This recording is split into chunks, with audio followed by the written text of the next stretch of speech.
Hello everyone, welcome back to my channel. आज का जो वीडियो है ये UGC NET paper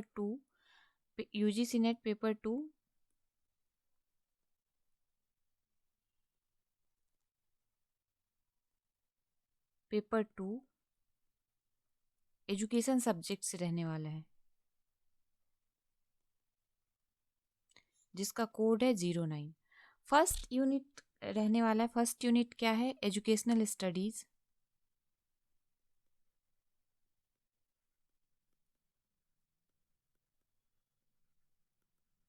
educational studies से पहला टॉपिक है contribution of Indian school of philosophy, उससे रहने वाला है। तो ध्यान से देखिएगा। जेआरएफ अगर क्लियर करना है, अब तो बहुत कम टाइम बचा हुआ है इस बार के एग्ज़ाम के लिए, लेकिन नेक्स्ट टाइम अगर जेआरएफ क्लियर करना है तो हम यूनिट वाइज पढ़ते हुए चलेंगे। जेआरएफ अगर क्लियर करना है तो यूनिट वाइज, टॉपिक वाइज पढ़ाई करनी बहुत ज़रूरी है। तो आइए शुरू करते हैं। फिलॉसफी शब्द के बारे में पहले हम बात कर लेते हैं। फिलॉसफी जो है, ये शब्द क्या है, क्यों इसकी ज़रूरत पड़ी। तो जैसे जनरली जब ह्यूमन बींग्स थोड़े डेवलप हो जाते हैं, मतलब आप थोड़ा ग्रोन हो गए, थोड़े समझदार हो गए, तो आपके माइंड में बहुत सारे क्वेश्चन रेज करने लग जाते हैं। ये जनरली हर ह्यूमन बींग्स के साथ होता है, चाहे वो किसी भी जाति धर्म से हो, किसी भी जगह से हो, इंडिया में हो, फॉरेन में हो, कहीं भी हो। उनके माइंड में कुछ कुछ क्वेश्चंस, ओपन एंडेड क्वेश्चन आने लग जाते हैं, जैसे god existence, such as is god is exist,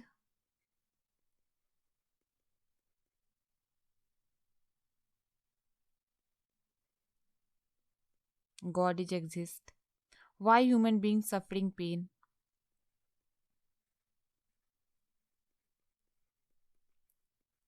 pen से सफ़र क्यों, बहुत ज़्यादा पेन में ह्यूमन बींग्स क्यों रहता है, सिक क्यों होता है, डिजीज क्यों होती है, what is real knowledge,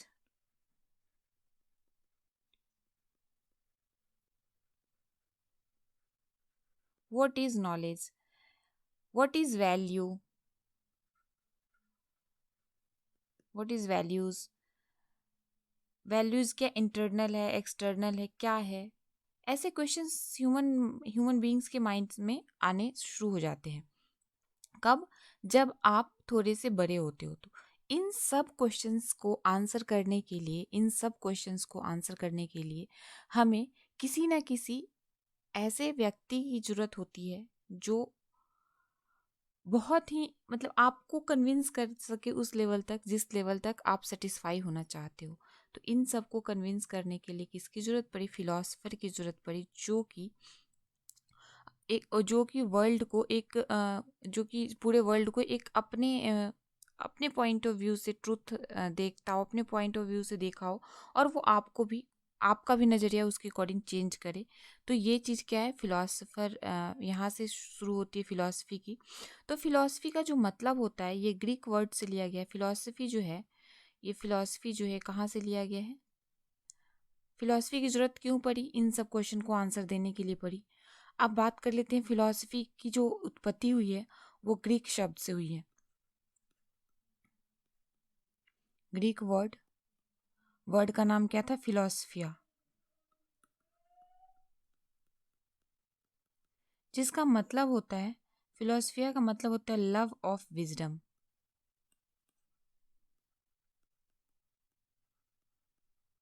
love of wisdom इसका मतलब होता है। Philosophy is the systematic study of basic idea such as truth, existence, reality, freedom, thoughts and actions and so on. Philosophy एक ऐसे सिस्टमेटिक आइडिया जिसको आप ट्रूथ, एग्जिस्टेंस, आप exist करते हो, आपकी रियलिटी क्या है, इन सब चीज़ों के बारे में जानना, एक सिस्टमेटिक तरीके से जानना किसके अंतर्गत आता है? फिलोसफी के अंतर्गत आता है। अब अगर फिलॉसफी की हिंदी देखते हैं तो इसको हिंदी में कहते हैं दर्शन। हिंदी में क्या कहते हैं? दर्शन शास्त्र। इसका अगर हम हिंदी देखते हैं तो हिंदी में इसका है दर्शन शास्त्र। अब दर्शन शास्त्र, दर्शन अगर हिंदी में, अगर हम दर्शन दर्शन शास्त्र हटा दो, दर्शन सिर्फ देखो, तो दर्शन का मतलब होता है ना देखना, दृश्य, किसी चीज को देखना, समझना। तो दर्शन, दर्शन का मतलब समझना, देखना। तो दर्शन शास्त्र मतलब जो हम देख पाते हैं, जो हम देख रहे हैं, जो हम समझ रहे हैं, वो चीज़ें क्या हो गई? दर्शन शास्त्र। इसका उद्देश्य क्या है? सिर्फ तर्क देना नहीं है। दर्शन शास्त्र का उद्देश्य क्या है? सिर्फ तर्क देना नहीं है, बल्कि तर्कों के पीछे, बल्कि चीज़ों के पीछे छिपे रहस्य के बारे में बताना। अगर मेरे से कोई पूछता है क्या भगवान है, क्या गॉड इज एग्जिस्ट, क्या गॉड है, गॉड की एग्जिस्टेंस है, अगर मैंने ये क्वेश्चन रेज कर दिया कि गॉड इज एग्जिस्ट, तो अब इसमें भारतीय पर्सपेक्टिव से मैं आपको समझा रही हूँ। दर्शन, किसी ने देखा तो नहीं है भगवान को, नहीं देखा, लेकिन नहीं देखने के बाद भी अगर आप कन्विंस कर पाते हो उस लेवल तक कि हाँ भगवान है, कैसे हैं, किस तरीके से हैं, इन सब चीज़ों को आप एक अपना पॉइंट ऑफ व्यू बताते हो स्टूडेंट को, या जो भी आपसे पूछता है उसको अपना एक पॉइंट ऑफ व्यू बताते हो कि यस गॉड इज एग्जिस्ट। अब आपके लेवल से वो कन्विंस हो जाता है, तो यही एक फिलॉसफी, यही उस क्वेश्चन का फिलॉसफिकल आंसर होगा, यही इस क्वेश्चन का क्या होगा?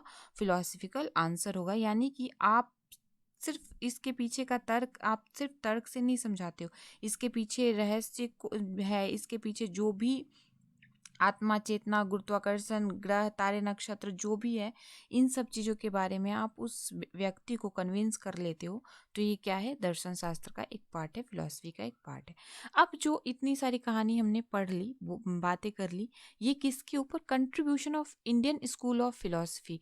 इंडियन स्कूल ऑफ फिलॉसफी और वेस्टर्न स्कूल ऑफ फिलॉसफी, ये यूजीसी नेट का टॉपिक है एजुकेशन सब्जेक्ट में। इसको हम आगे वेस्टर्न स्कूल ऑफ फिलॉसफी पढ़ेंगे, इसी यूनिट में, एजुकेशनल स्टडीज़ में ही है, इसी यूनिट में, एजुकेशनल स्टडीज़ में, जिसको हम फर्दर स्टडी करेंगे, वेस्टर्न स्कूल ऑफ फिलॉसफी। अब हम सिर्फ इंडियन स्कूल ऑफ फिलॉसफी के पर्सपेक्टिव में बात करते हैं कि हमें क्यों ज़रूरत पड़ी इंडियन स्कूल ऑफ फिलॉसफी के बारे में पढ़ने के लिए। तो सबसे पहले अगर हम बात करते हैं तो इंडियन स्कूल ऑफ फिलॉसफी जो है, ये बहुत ही पुराना फिलॉसफी है, कोई नया दर्शन शास्त्र, कोई नया शास्त्र नहीं है इंडियन स्कूल ऑफ फिलॉसफी। ये बहुत ही पुराना, यानी कि 1500 बीसी, अबाउट 1500 बीसी से भी अबव के ऊपर जाओ तो ये इंडियन स्कूल ऑफ फिलॉसफी चलते आ रहा है। ये ट्रेडिशनल तरीके से, यहाँ पे गॉड की एग्जिस्टेंस पे बात हम नहीं करेंगे। इंडियन स्कूल ऑफ फिलॉसफी जो है, ये वेद पे डिपेंड है। किस पे डिपेंड है? वेद के एग्जिस्टेंस पे डिपेंड है, और वेद के नहीं एग्जिस्टेंस, जो वेद के एग्जिस्टेंस को मानता है और कुछ वेद के एग्जिस्टेंस को नहीं मानता है, उस पे ये बात करता है। यहाँ पे गॉड की एग्जिस्टेंस सेकेंडरी है।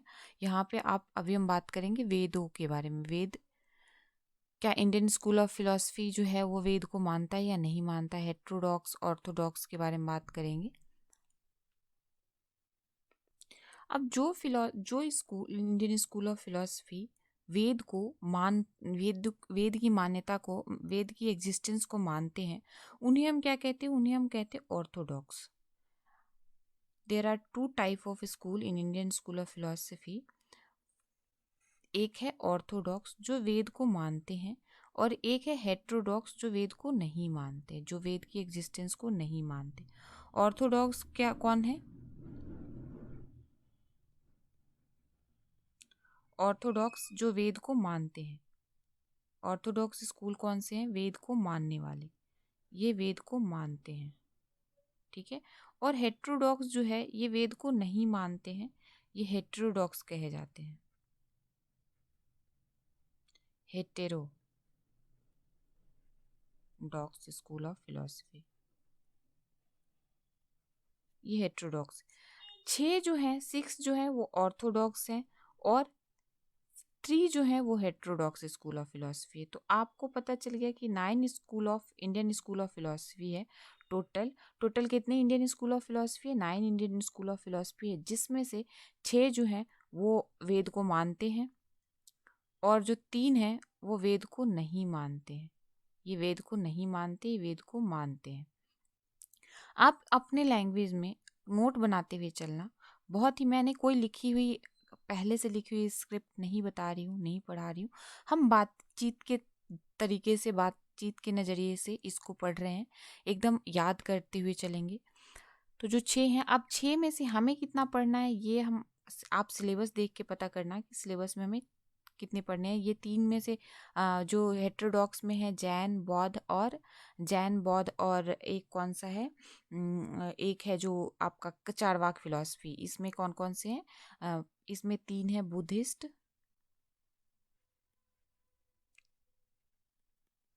बौद्धिज्म एक, दूसरा है जैनिज्म और तीसरा है चारवाक। जिसमें से कि बौद्धिज्म एंड जैनिज्म को यूजीसी नेट के सिलेबस में है।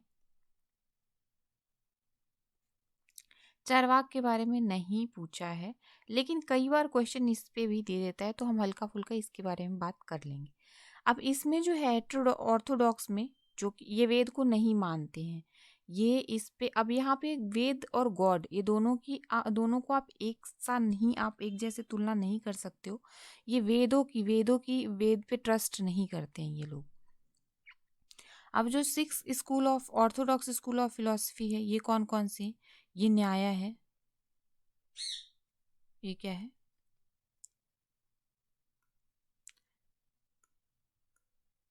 न्याय, न्याय वैशेषिका,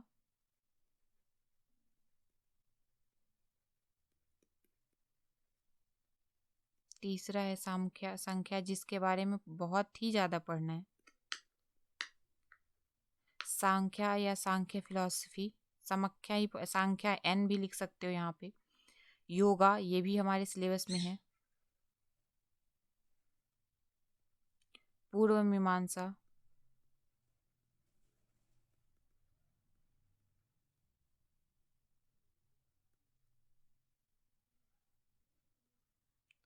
वेदांता,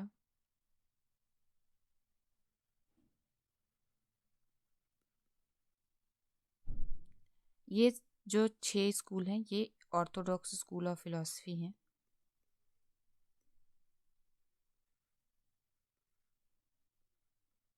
जिसमें कि सांख्या, योगा, पूर्व मीमांसा और वेदांता फिलॉसफी आपके सिलेबस में दे रखा है यूजीसी नेट के। लेकिन चूंकि अगर आप यूजीसी नेट का पेपर दे रहे हो, अगर आप यूजीसी नेट का पेपर दे रहे हो तो ये मान के चलते हैं कि आपको इन लोगों के बारे में भी पता है। ये मान के क्या चलते हैं? ये मान के चलते हैं, अरे भाई कहाँ गए? ये मान के चलते हैं कि आप इन लोगों के बारे में भी जानते हो, न्याय वैशेषिका के बारे में भी जानते हो। अब आपको यहाँ से 2 चीज़ क्लियर हुई कि ऑर्थोडॉक्स स्कूल ऑफ फिलॉसफी क्या है, हेटेरोडॉक्स स्कूल ऑफ फिलॉसफी क्या है। ऑर्थोडॉक्स स्कूल ऑफ फिलॉसफी जो वेद को नहीं मानते हैं, और हेटेरोडॉक्स स्कूल ऑफ फिलॉसफी जो वेद को नहीं मानते हैं। ये आगे हम इसको फर्दर डिटेल्स में पढ़ेंगे कि क्या है ऑर्थोडॉक्स और क्या है हेटेरोडॉक्स, क्यों सांख्य फिलॉसफी क्या है, योगा फिलॉसफी क्या है, पूर्व मीमांसा क्या है, वेदांता क्या है, बौद्धिज्म, जैनिज्म, इन लोगों की उत्पत्ति कैसे हुई, इसके बारे में हम आगे पढ़ेंगे। अभी तो हम बात कर रहे हैं सिर्फ किसके बारे में? इंडियन स्कूल ऑफ फिलॉसफी के बारे में बात कर रहे हैं। फिलॉसफी पे थोड़ी सी और बातचीत कर लेते हैं। फिलॉसफी पे क्या कर लेते हैं? थोड़ी सी और बातचीत कर लेते हैं। Just wait a minute.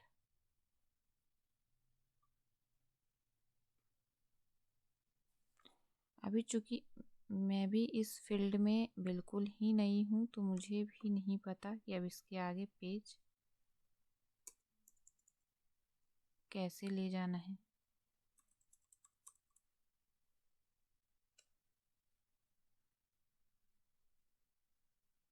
LO भाई ऐसे ना करो।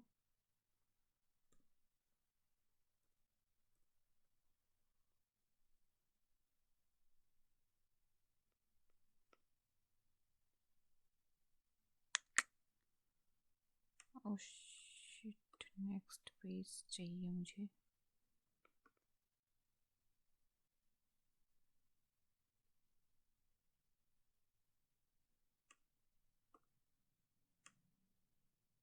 चलो कोई नहीं, मेरे से नेक्स्ट पेज इसमें नहीं आ पा रहा है, तो मैं क्या करूँगी, इन सभी को इरेज कर दूँगी। ठीक है, आप लोग आई होप कि नोट बना चुके होंगे।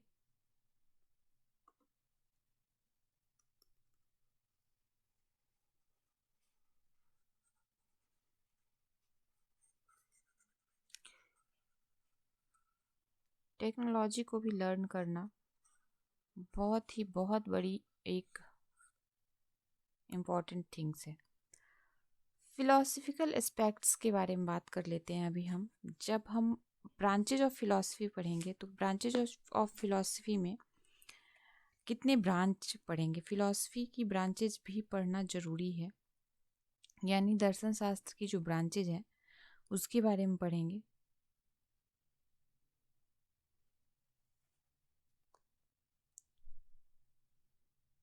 तो ये ब्रांचेज ऑफ फिलॉसफी के बारे में एक बार बात कर लेते हैं हम।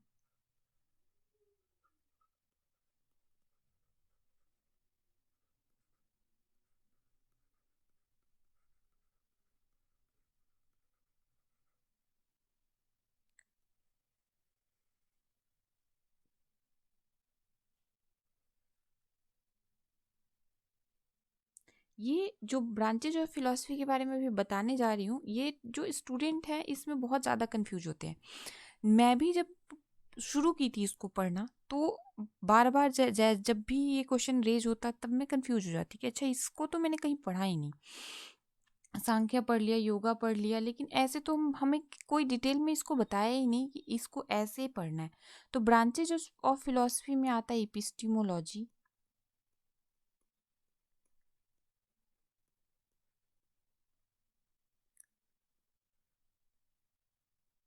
Metaphysics,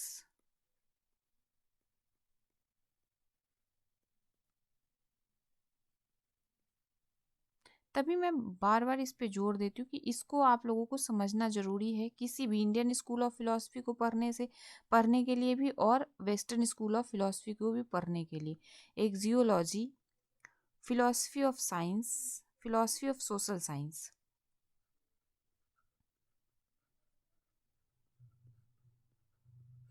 philosophy of science,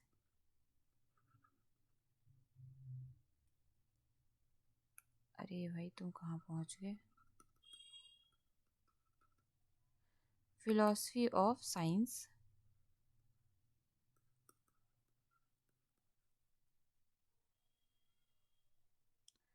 philosophy of social science,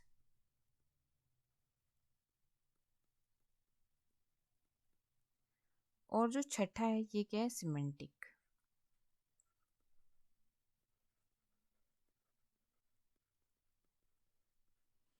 अब हम बात कर लेते हैं एपिस्टिमोलॉजी क्या है। तो इसको हिंदी में हम कहते हैं ज्ञान मीमांसा। क्या कहते हैं हिंदी में? ज्ञान मीमांसा।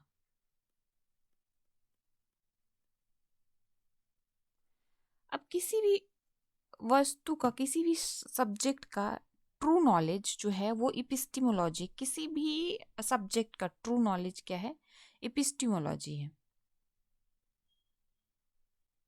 True knowledge.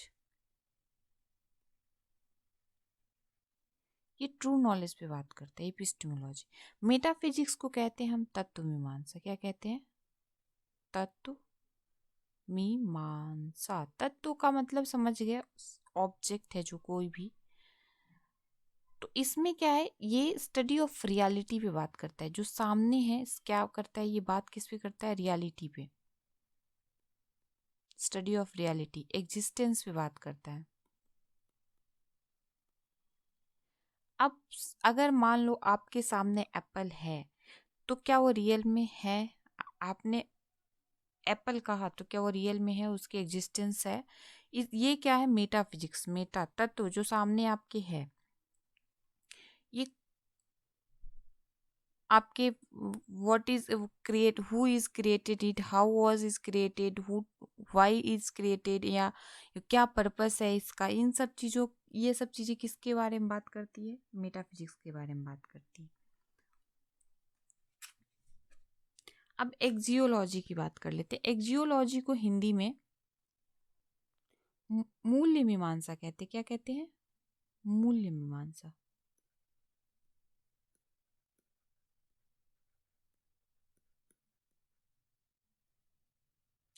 मूल्य मीमांसा, मूल्य का मतलब वैल्यू, एथिक्स जो है आपकी, एथिकल फिलॉसफी, वैल्यू क्या है आपकी, स्टडी ऑफ ब्यूटी, टेस्ट, ये सारी चीज़ें किस में आते हैं, ये एक्जियोलॉजी में आते हैं। फिलॉसफी ऑफ साइंस ये क्या चीज़, मूल्य, वैल्यूज़ के बारे में बात करता है, ब्यूटी के बारे में बात करता है,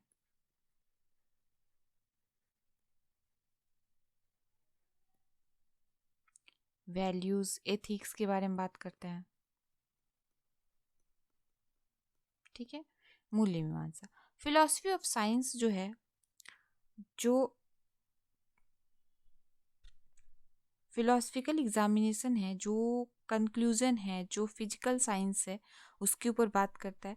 फिलोसफी ऑफ सोशल साइंस जो है, फिलोसफी ऑफ एजुकेशन पे बात करता है, फिलोसफी ऑफ पॉलिटिकल फिलोसफी पे बात करता है, फिलोसफी ऑफ हिस्ट्री पे बात करता है। और सिमेंटिक जो है, ये concern with the relationship of meaning with different words and use different language पे बात करता है। सिमेंटिक का मतलब ये होता है कि आप वर्ड के ऊपर चले गए, लैंग्वेज के ऊपर चले गए, तो ये different word use different language में जो आता है उस पर बात करता है। सबसे ज़्यादा जो यूजीसी नेट में पूछा जाता है, एपिस्टिमोलॉजी, मेटाफिजिक्स और एक्जियोलॉजी पे बात करता है। यानी ज्ञान मीमांसा, मूल्य मीमांसा, तत्व मीमांसा। किसी भी, मान लो अगर आप पढ़ रहे हो योगा, योगा फिलॉसफी पढ़ रहे हो, तो योगा फिलॉसफी का एपिस्टिमोलॉजी क्या है, योगा फिलॉसफी का मेटाफिजिक्स क्या है, योगा फिलॉसफी का एक्जियोलॉजी क्या है, ऐसे क्वेश्चन पूछेगा। सांख्य पढ़ रहे हो, सांख्य का ज्ञान मीमांसा क्या है, सांख्य का तत्व मीमांसा क्या है, सांख्य का एक्जियोलॉजी क्या है। यानी एजुकेशनल पर्सपेक्टिव में हम क्यों पढ़ रहे हैं इन सब फिलॉसफी को, या इन सब स्कूल ऑफ फिलॉसफी को, इसको आज के पर्सपेक्टिव में आप इम्प्लीमेंट कर सको। जब आप रिसर्च करो तो आज के पर्सपेक्टिव में इसको इम्प्लीमेंट कर सको। तो इसके लिए हम इसके एपिस्टिमोलॉजी, इसके मेटाफिजिक्स और इसके एक्जियोलॉजी के बारे में जानना जरूरी है। तभी मैंने आपको यहाँ पे बताया कि एपिस्टिमोलॉजी क्या है, मेटाफिजिक्स क्या होता है, एक्जियोलॉजी क्या होता है। ज्ञान मीमांसा, मूल्य मीमांसा और तत्व मीमांसा याद रखने की बात है। किसी भी स्कूल ऑफ फिलॉसफी का एपिस्टिमोलॉजी क्या है, सबसे पहले आपको वो समझने की ज़रूरत है। किसी भी स्कूल का मेटाफिजिक्स क्या है, वो समझने की ज़रूरत है। एजुकेशनल नीड क्या है, एजुकेशनल यूज्ड क्या है, वो समझने की ज़रूरत है। तो ये सारी चीज़ें आपको यहीं से समझ में आएगी। ठीक है।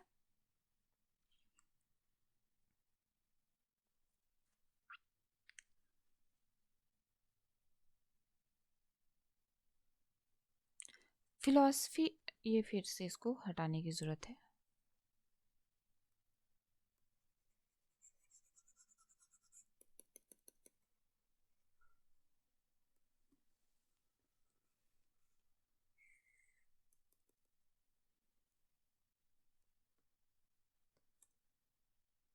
ठीक है।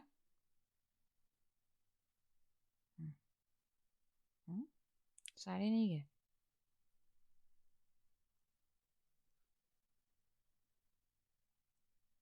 ठीक है, सारे चले गए।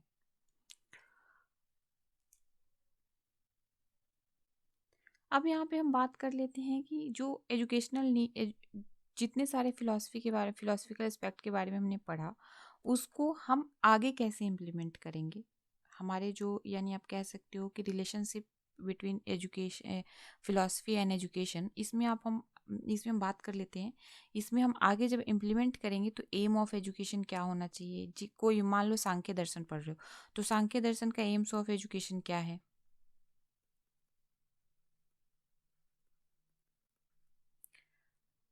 करिकुलम कैसा था,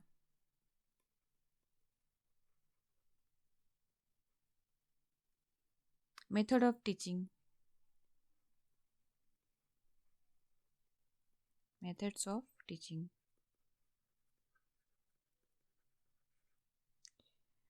role of teacher and student,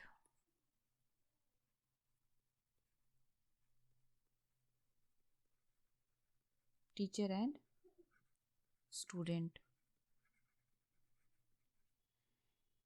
role of school या डिसिप्लिन्स, इन सब के बारे में बात करना क्या होता है, इन सब के बारे में बात करना आपका फिलोसफिकल एस्पेक्ट्स हो जाता है एजुकेशन के पर्सपेक्टिव में। आज अब हम बात करना शुरू करते हैं। जैसे कि मैंने पहले भी कहा था, हम यहाँ पे डिस्कस करते हुए चल रहे हैं, तो सो दैट हमें याद हो जाए। हम सिर्फ इसको टर्म्स को अंडरस्टैंड ही नहीं कर रहे हैं, हम टर्म्स को डिस्कस करते हुए चल रहे हैं। तो जैसे कि हमने पढ़ा था शुरू में, इंडियन स्कूल ऑफ फिलोसफी जो है 9 टाइप के हैं, जिसमें 6 जो है वो ऑर्थोडॉक्स है,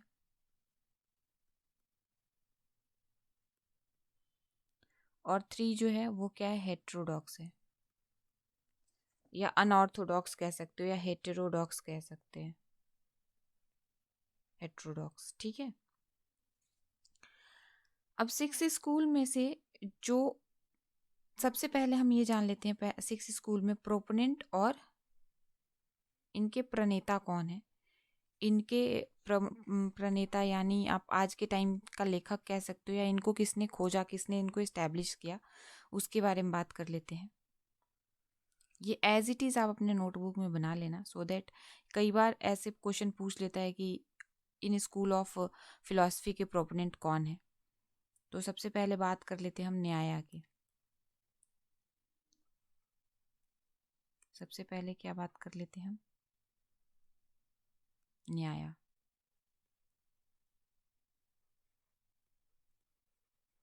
न्याय के जो प्रोपोनेंट है वो कौन है, गौतम, गौतमा या गौतम, महर्षि गौतम। ठीक है। दूसरा जो है वो है वैशेषिका।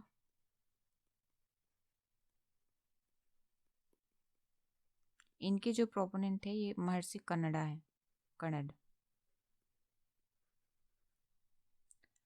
तीसरे जो है योगा, योगा के तो आई होप सभी जानते होंगे, बाबा रामदेव नहीं, योगा से होगा रामदेव नहीं, पतंजलि, महर्षि पतंजलि, पतंजलि। चौथा सांख्या, सांख्या संख्या, कुछ भी आप सांख्या या संख्या, ये जो है ये एक ही है। इनके जो है महर्षि कपिल, कपिल मुनि। ठीक है। चौथा पांचवा जो है ये है पूर्व मीमांसा।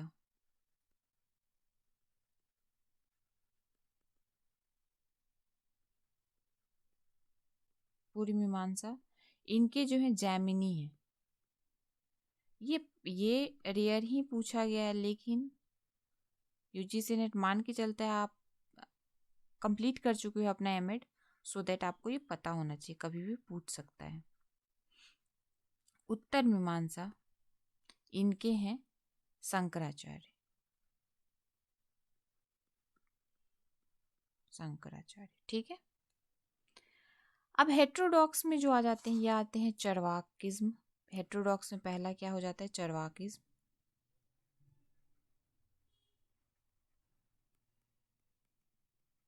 जिसके जो प्रोपोनेंट है वो चरवाकी हैं।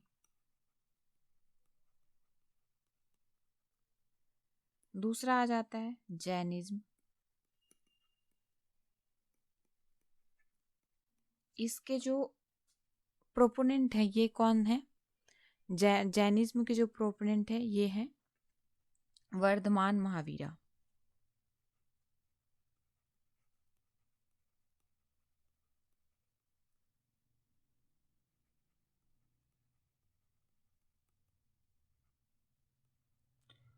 और जो तीसरा है वो है बुद्धिज्म।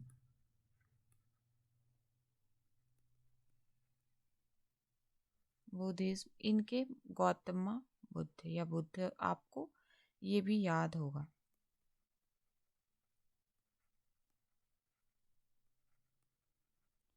ये तो हो गए प्रोपोनेंट और हेट्रोडॉक्स स्कूल ऑफ फिलॉसफी और Orthodox school of philosophy. Heterodox school of philosophy जो वेद को नहीं मानते, जो वेद में बिलीव नहीं करते हैं, और ऑर्थोडॉक्स स्कूल ऑफ फिलॉसफी जो वेद को मानते हैं, जो वेद में बिलीव करते हैं।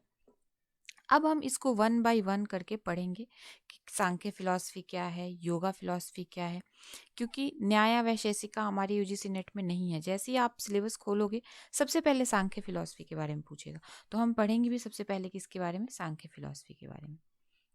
सांख्य फिलॉसफी का आपको याद रखना है, सांख्य फिलॉसफी के जो प्रोपोनेंट है वो कपिल है, महर्षि कपिल। ठीक है। अब हम नेक्स्ट वीडियो में सांख्य फिलॉसफी को पढ़ेंगे। अपना क्या पढ़ेंगे? सांख्य फिलॉसफी को डिटेल में पढ़ेंगे। सांख्य नहीं है, सांख्य है।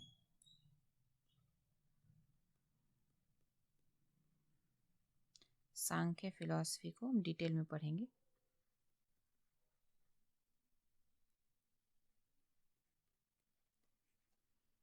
ठीक है, तब तक के लिए आप लोग को जितना समझ में आया इसमें, मेरे एफर्ट्स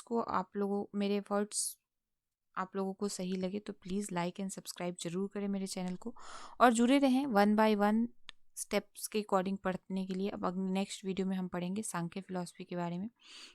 सांख्य फिलॉसफी में सांख्य दर्शन या सांख्य फिलॉसफी में क्या क्या है, कैसे इसका मेटाफिजिक्स ऑफ सांख्य क्या है, एपिस्टेमोलॉजी ऑफ सांख्य क्या है, एजुकेशनल नीड क्या है, इन सब चीज़ों के बारे में हम पढ़ेंगे। तब तक के लिए आप अपना ध्यान रखें, लर्निंग को कंटिन्यू रखें। मिलते हैं हम नेक्स्ट वीडियो में। बाय।